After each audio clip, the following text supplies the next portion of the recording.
bittersweet day. It is a bittersweet day. Are you sad? I am. I just know to start. I'm getting distracted. My scarf looks weird. It's wintertime though. I'm trying to stay warm. Yeah, I am, but I'm happy.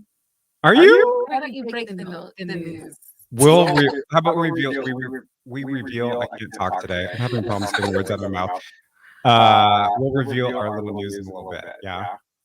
Let's build some more suspense. Well, yes. Yes. I agree. I'm, as we announced on social media, if you saw yesterday, this is our sunsetting. I like the way that you put that. This is our official sunsetting of this little project that started back in late May. And it's been on a little journey the last few months. It has been a journey, and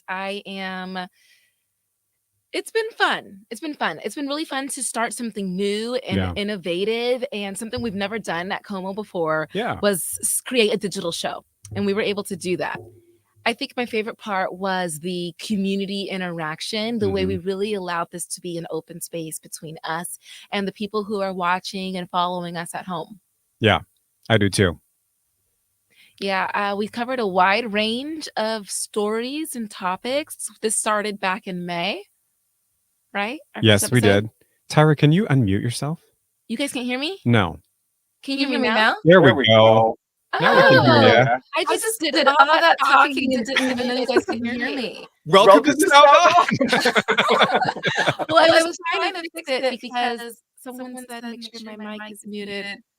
Okay. So is that better now? Can we all hear me? Oh, geez. Can we hear you now? Can you hear me now? Yes, we can hear you now, I think. My mic is muted. Okay. All right. Now we're back to cheese. Okay. Things are good. Okay. This is what Sound On was all about. We told y'all from day one, bear with us. We have technical issues on this show. And it's because, like I said, this has been such a new and innovative experience. And it's been so good to be a part of it. So for those who didn't hear me, basically what I said was my favorite part was that this was a space for Steve and I to have a back and forth with you all who are watching and following us at home. Yeah. And, I look back at all the different, variety of topics that we've brought up on the show, which has been some really serious things that, have impacted not just Seattle, but so many other communities across the region, from crime to homelessness. We've talked about pride. We've talked about the All-Star game that was brought to Seattle. So much stuff. And it's been fun to sort of dive into some of those topics and, like you say, get the feedback from the community and talk about how people are feeling out there, to what they want to see done in terms of change or addressing some of those certain issues, to just having a good time on the show. And that's what it's been fun. Obviously, our look has changed. Yeah, several times. I think back to here, let me present my screen here to sort of share what we look like back in late May. So this was our little studio back on May 25th or 6th, I think it was. This is from our first episode.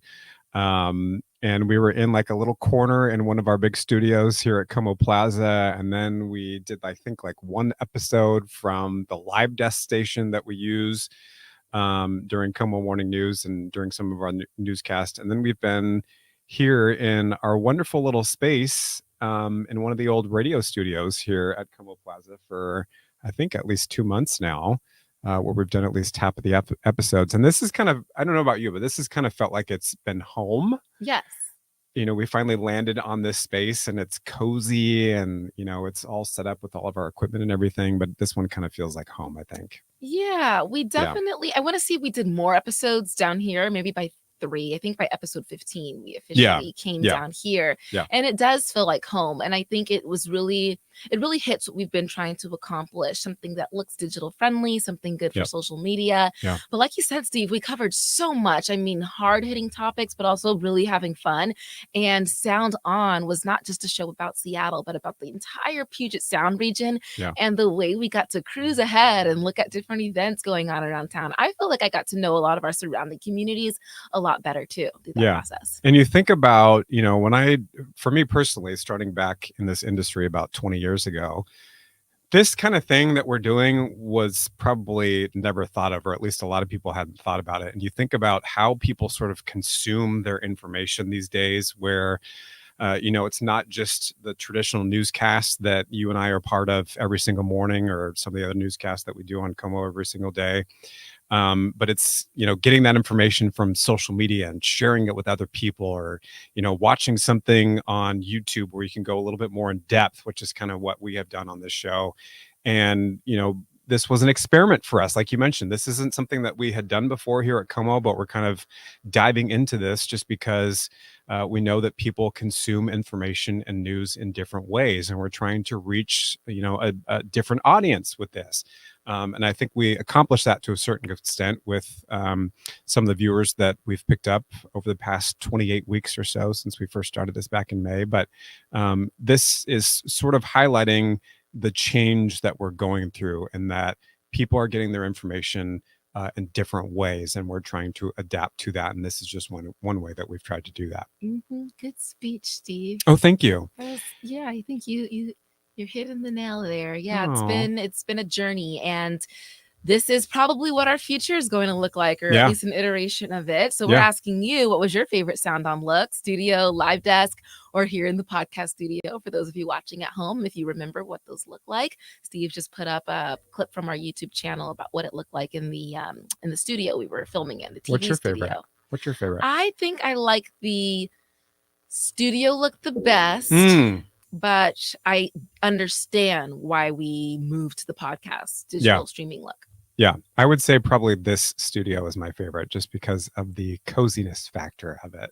It is cozy, and it's definitely a good, it showcases our personalities well. It does, too. Yes. You notice we have our Santa Claus hats today because it's less than 2 weeks until Christmas. I'm so excited. So happy holidays to all of you out there. Should we bring in our special guest? We should. I was just going to say, probably the best gift to us. He is such a gift. Such a gift. As he takes a drink. He takes a little swig of probably coffee. What do you got in that cup there, Bill? Yeah, just a little vodka.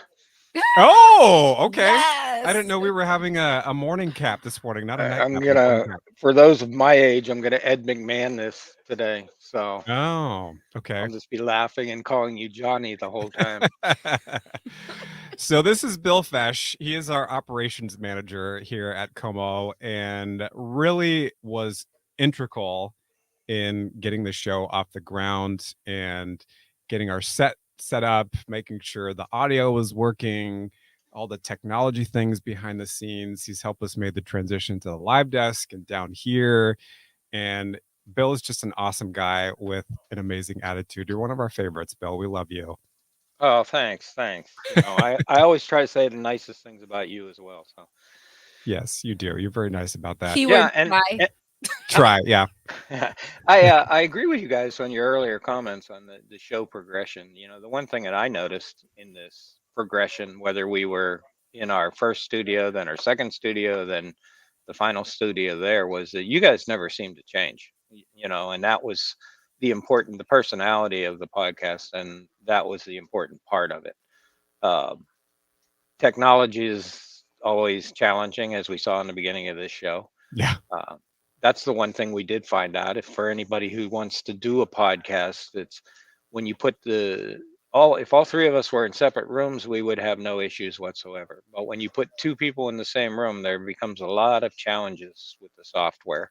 Yeah. And that's where we worked through all of that. But the only problem we had, the first ones were really clean. They were nice. And the only problem we had was they were very labor intensive, which a lot of people who do podcasts say that they're labor intensive. Yeah. And how we did it differently before was like a 3-camera setup that we had in our studio. And then you would take all of that video that we captured during that shooting, because it wasn't live at the time, and then had one of our editors put it together. And the one thing I do kind of miss is when we had one of our editors put this together, in particular, the one named Wayne, he would sort of add some of his humorous comments on the bottom, which was always fun to see what he would come up with every week. But yeah, it was very labor intensive. And, we started using this StreamYard program probably, a couple of months ago, and it's, Tyrah and I basically doing this on our own every single week. And I sort of like it. It's very user friendly, but that's evolved too. And that's been part of the process. Yeah. Yeah. And it's a little bit challenging and a little bit daunting. And the problem is, with podcasting right now, and because I listen to a lot of podcasts and I see a lot of podcasts on YouTube, watch snippets of them, when they're posted on Facebook or Twitter. And one of the things that I'm constantly hearing at this point is it's just the market is so saturated. Yeah. It's everybody and their brother. And then you have to compete against stars like you and Tyrah, and that makes it harder on the average Joe out there who says, "Oh, I want to start a podcast."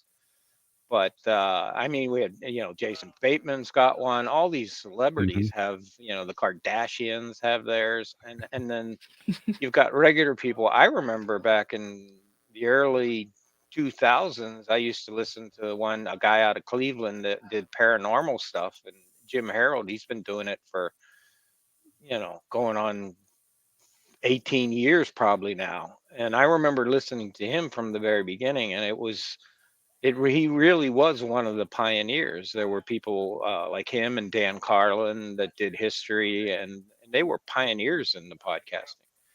But then all of a sudden it became everybody and their brother gets in there. You get fired from Fox, and next thing you know, you got 3 podcasts. I mean, that's the other issue, is that people are getting away from traditional sources of getting news, right, because they can go to a podcast. I mean, what's your favorite podcast? Do each of you have a favorite podcast that you might listen to or watch occasionally? Tyrah? I don't listen to a lot of podcasts. I still like visual mediums the best. So I know what we do here is kind of a hybrid situation. You can listen or you can watch, but I consume a lot of visual digital content. What about you, Steve? I'm the same, actually, but I do like the podcast with Jason. The name is escaping me, but Jason Bateman and Sean Hayes, and I know that's a very popular one that's out there. And after seeing a play that Sean Hayes was in, Goodnight Oscar in New York over the summer, it just sort of reinvigorated my love for him, because I loved this character on Will and Grace when he was on that show. But that's a really fun one to me. But I, like Tyrah, I don't listen to a lot of them, to be honest, but I know it's a way that people, sort of consume information. Bill, I'm sort of wondering, when you're looking back, when we initially talked about this project at KOMO months ago, earlier this year, what interested you about it? I know that it was kind of put on you in terms of trying to figure out how to get this thing going, but what interested you with starting something like this at KOMO? Well, what interests me most was, it's going to be technically a challenge, and that's kind of what people always ask me what I do, and I usually say I'm a translator. I translate the editorial side to the engineering side, the technical part, and then I have to translate back from the technical side to the editorial side. And I'm kind of in the middle, making things work, and that was a challenge.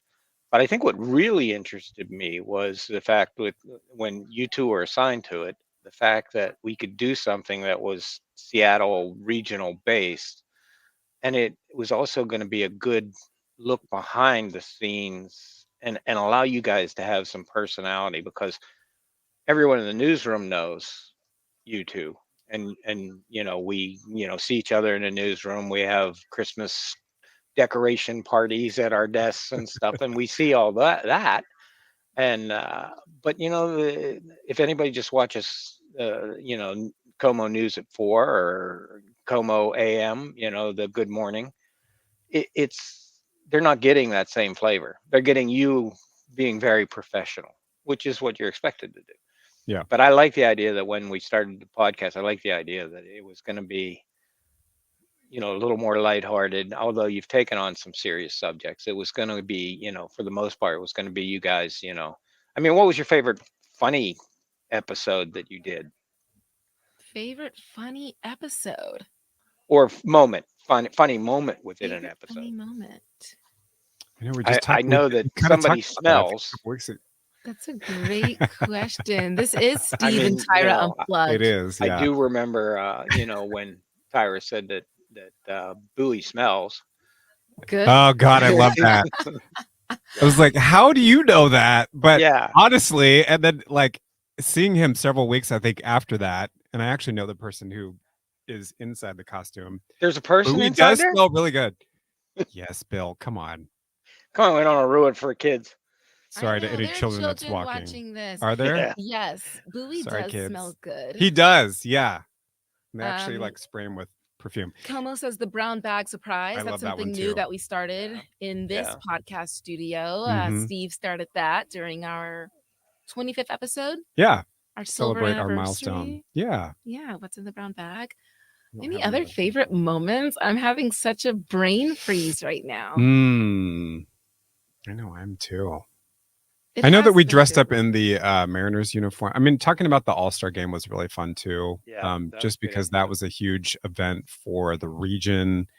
They came out with the brand new jerseys, I think, which we wore for our episode, which was kind of fun. Pride's always a fun one for me personally, so it was kind of fun to talk about that when that was taking place during the month of June, which is kind of early on in our project. Yeah, just so much stuff. Bill, you mentioned we live in an era right now where everybody wants to be a content creator, everybody and their mother and their brothers. What advice do you have for those people who may just be having a hard time getting started? Because this wasn't easy to necessarily just get started. No, I do think that exploring the different types of software that are out there, and there's so much on YouTube. It used to be that if you wanted to fix your bicycle, I remember when I was young, I had a Huffy bicycle. If I wanted to fix the bicycle, I had to go to the library to get a book about bicycle repair and go through and look at all that. Now you just pick up your phone and type into YouTube, "Hey, fix my bicycle," and boom, there's 20 videos.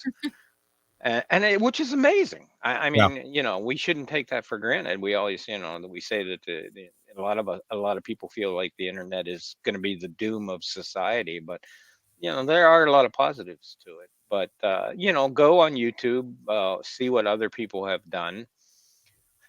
I think the hardest part is to get the traction, to get the audience. Because I think you're providing something and you're providing content that's interesting. But there's just so much out there. It's what at one station we used to call the sea of sameness. That it was, you have to be a different type of boat and go to a different place. Because it's like Lake Union, on boat day when there's everybody's down there. It's just there's so much of it. But I would say that's the first part, and then the second part is just what you guys have learned. Let your personality show. I think that's important. I actually did, I'm very impressed that we did some challenging things, as we had the situation in the Middle East go. We had one of our people who's here who had relatives over there, and you had him on the show, and that was very topical. But I also like the shows where, again, you just had fun, so I think the key to make it interesting is to have moments, and you guys have had moments, so that's been really good, and you're still going to have moments. A lot of people who are watching this, don't be disappointed, because you're actually going to be able to tune into it on TV and see the same thing pretty much moving forward. A surprise. Okay, wait, let me get my tea. Yeah, no, I don't have all the details on that. But supposed to do a drum roll. I know there's no drum roll that like Bill just spills it. Okay, I got my tea ready. Go ahead. Well, actually, I made a joke to you at one point that you guys had done an hour long, and Steve came back up to Newsroom, and I said, "Hey, you guys made that look easy. As we could almost do that on TV." And we all kind of just laughed about it. And why not double it? Make it 2 hours. Why not? Come on. Exactly. So that is our big announcement. All right, Tyrah, spill it. We are launching 2 brand new hours of morning news content on a brand new channel. I'll let Steve fill in the other gaps. The CW coming January 1st. Tyrah and I will be anchoring something called ARC Seattle, which stands for Authenticity, Relevance, Community. So it's going to have a very sound on like feel. We're still going to be talking about the issues that are important to you, the issues that are on everybody's mind. And we're also going to be having a lot of fun and showing that personality. So on the CW, wherever you stream or watch, maybe you have cable, I stream, I use YouTube TV. Look for the CW starting on January 1st.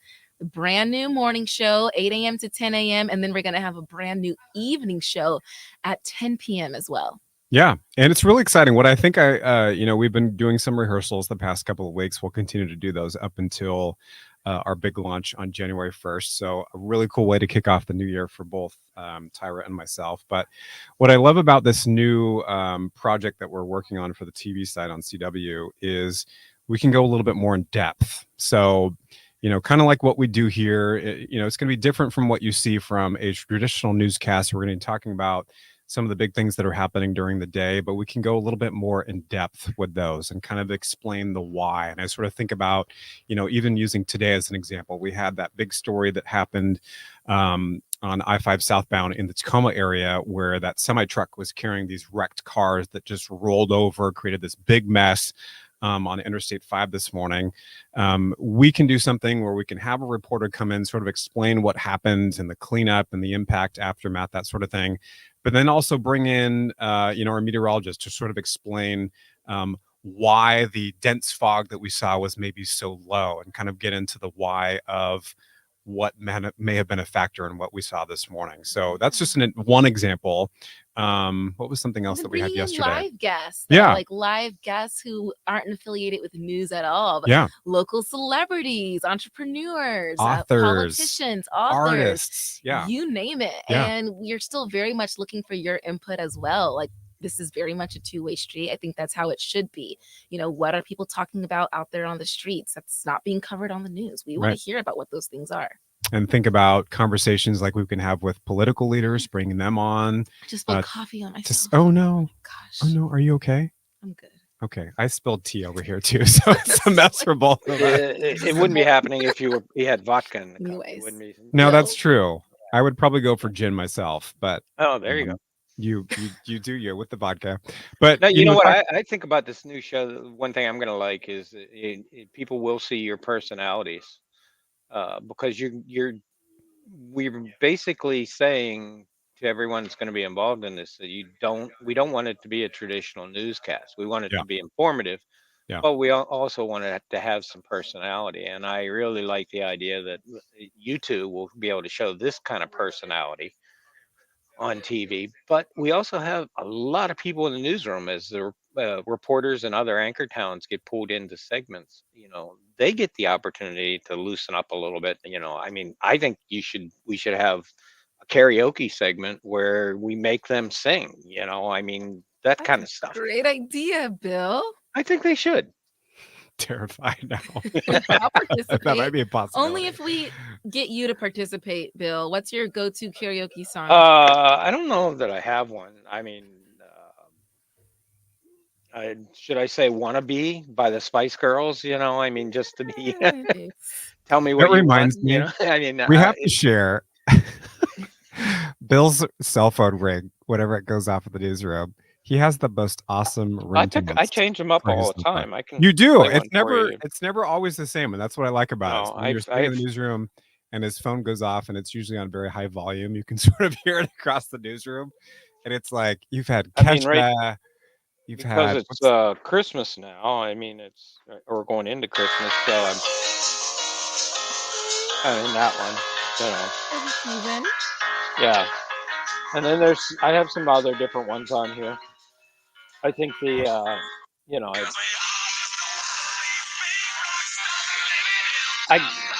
what I've done recently is my partner across the way here is Lise, and I've when they go off, what I've done recently is basically just hand her the phone when she gets tired of that one and say, "Go ahead, pick a different one." And she's surprised. Lise is behind it.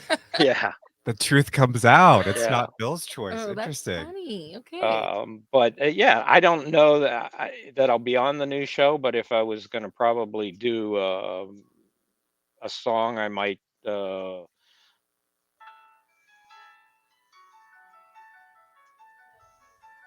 I know this one?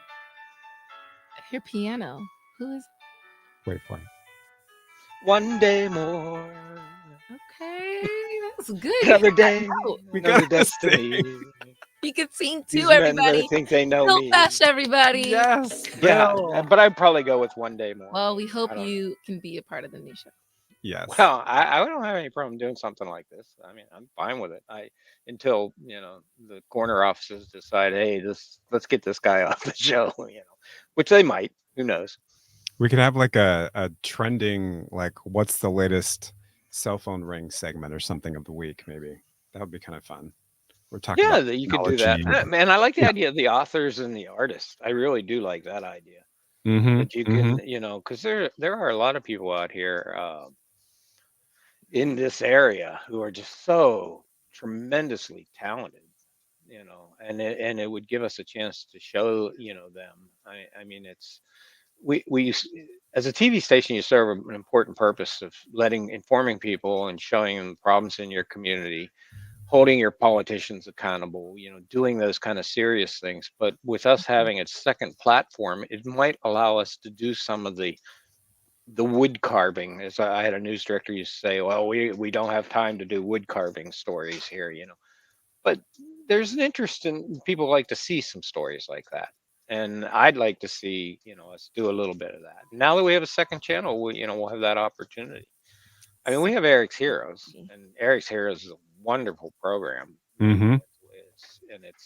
And I'd like to see more of that, but it's just with the day in, day out responsibilities you have to letting the community know the problems that are out there and the accountability that you're trying to hold leadership to and try to solve some of those problems. It's hard to get those stories in, but this will give us another platform. Right. I'm excited about it. I think it's going to be a fun venture. Yeah, I am too. It's a lot of work. It is. I have what I tell people, when they say, what do you do at work? I say, well, I have the list of things that I have to do when I walk in, and then I do what everybody else wants me to do for the rest of the 8 hours. And then the list kind of gets put on hold. Yeah, it's challenging, but that's everybody's workplace. You have to smile about it and move forward, and that's adapt. Definitely. It's all about adaptability. Yeah. We love you, Bill. Yeah. Thank you so much for everything. Oh, no problem. You were truly the best. And I can sing some other stuff if you really want me to, but Maybe we'll save that. We'll save that for ARC, maybe. Okay, that sounds great. Thank you, Bill. I want to say congratulations to you guys for the length and the time and the effort that you put into this, and to the digital people, to Hannah and her people, and everybody who's moved on this. It's this is a win-win. We did something new. We watched it progress. We watched you progress, and again, we're not. It's not a sad day where like it's going away. It's just transforming again. So congratulations on what you've done, and let's look forward to the future. Tears of joy. Are you really crying? She's faking it. They're crocodile tears. But thank you guys. Thank you, Bill. And, that was really you know where I live. And thank you so for your help too. You've been integral to this. Invite me on the new show at any point you want to. We will. We will keep that in mind. Thanks, Bill. See you guys. Well, Steve, I love him. I guess this is why we're calling it a sunset on Sound On, because really, when the sun sets, it always rises again. So we are sunsetting Sound On, but another new venture is rising, and that is ARC Seattle, starting January 1st on the CW. We hope you can join us. Tyrah, this has been so much fun. And we were friends before this, but it's been really fun getting closer to you over the past 6 or 7 months and starting this journey with you. And I'm excited to start this new project on January 1st. I think it's gonna be a lot of fun. Likewise, Steve. It will be fun. Thanks everybody for watching. We'll see you on January 1st on the CW. Bye.